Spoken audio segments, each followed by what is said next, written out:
guys, welcome back to my channel. It's Classy Coins. We're back with another video during the first and second check of May. So as you guys can see, I kind of started filling it out. I was tripping a little bit. I'm like, duh, you gotta wait so they can see what's going on. So we started out with our income, which from the business was $11.50, and then from work it was a little bit more than the $16.61. I ended up having to pick up hours on the weekend, so I didn't have to use my PTO. And we did a total of $2,842. Y'all know that we usually do half of rent. I wish our rent was ever $884. Where are the good old days? We have our Cricket, which is the phone bill. That is $63. And then we have YouTube TV, which is $10.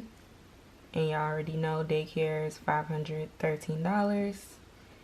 And we also have Capital One. I gotta tell y'all a story about how this balance is no longer zero after I pay the $53. I did use my Capital One card, but I'm about to use our emergency fund to pay it off because it's a whole story that I can get into real quick at the end of the video. Maybe just stay if you want to hear what happened, but let's just calculate these first. Acorns, $30. This is after 2 weeks because $15 comes out every week. And then we go down here and we just calculate our bills, right? So the first, as you can see, the first through the 14 bills are really not that heavy as the 15 through 30 is. But what we are missing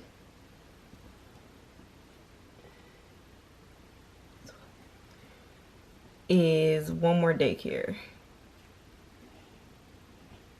So I had received a comment where someone was saying like, maybe at this point you should be a stay-at-home mom, and you don't even know how heavily we have been considering that. I think my biggest concern is like, well, our biggest concern is being hopeful that the business will be enough to suffice, you know, when things might be slow. Like, where is that backup income gonna come?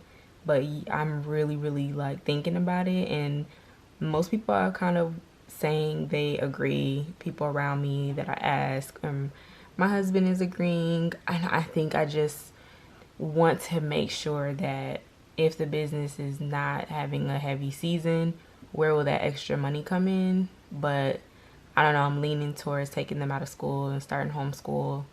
I don't know, but that has definitely been on my mind. So let's see the bills. Let's calculate all of those. So let's just ignore that little line right there. So 884 plus 63.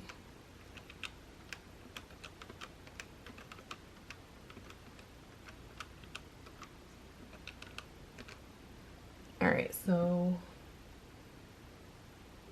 it'll be 2,000. Oh, I gotta add 13 because the daycare is $513, not just $500. $2,101 for the bills. We cutting it close, y'all. We cutting it close. Then the variable. So I did decide like I'm gonna do just $250 for food these two checks. I'm creating a separate category, which is household. So anything that we might need that falls into household, like we don't really necessarily always need cleaning supplies, but we might need, like the boys need another bath mat or soap, toothpaste, things like that. I'm trying to break it down a little more outside of just food and groceries because I usually just include it and swipe. But I think I want to break it down some more and see how that goes. And then gas, we went down to 100 from 150, and then hair $200. So once we calculate all the variable expenses, we got 250 plus 60 plus is $610. So when we add that to the bills, the total is $2,711. So for $2,711, we're gonna see what we have left over from the income. So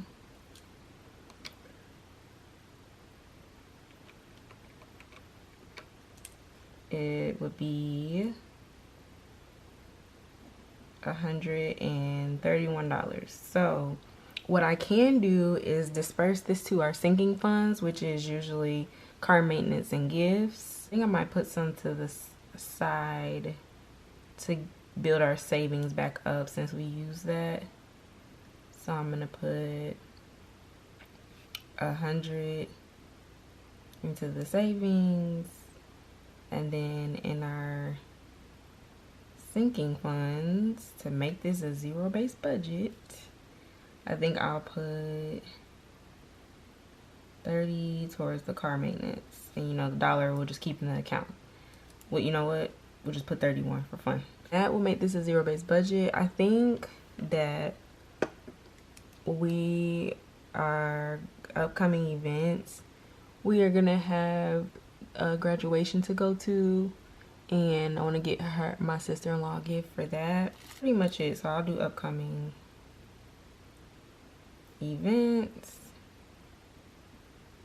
and put graduation, and for that I'll probably do like $40. This $40 is already existing in our account, so it's not from this check specifically. You guys know, sometimes we have a buffer side. We do have money left over in the account. What you see here is me budgeting exactly what's coming in. Sometimes these variable, which is hence why they're called variables, and my sinking funds, you know, things of that nature. So what you see here is what we aspire to achieve, and 9 out of 10 times we absolutely do.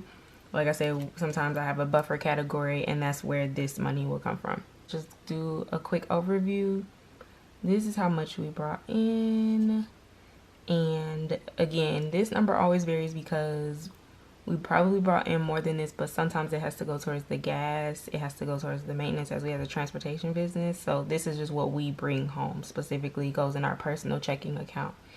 And I'm thinking about doing a video on our business still, so comment below if you'd be interested in that. But that will be what we brought in, right? This is the total bills, and this would be what we had left over from our income minus what we have to pay. This is the rest of the allocation here. So this month was pretty simple. I mean, these first 2 weeks are pretty simple. Now, if you're still here, let me tell y'all a story about what happened. So we went apartment looking, right? And I went to see the apartment. It was super nice, super luxury. And I was like, oh, like, y'all really got me with this apartment. So I was really like, let's go ahead and do it. And she was like $75 per applicant, so that's me and my husband, and then, you know, $200 for the admin fee. So I'm like, okay, no problem, $350. I'm in love. But the thing was, it's next month, so y'all gave up $350 out of our emergency fund, which is what we were going to use for moving anyway, so that we have to touch our current income.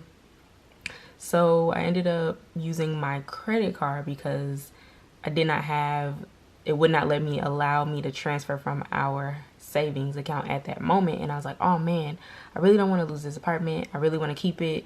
It's 2-bedroom. It's perfect. What if it goes high? So unfortunately, ended up giving them $350. And now I have to definitely put that back in, but I'm going to take it from my savings to pay off that Capital One, which now has a balance of like $400 because of that.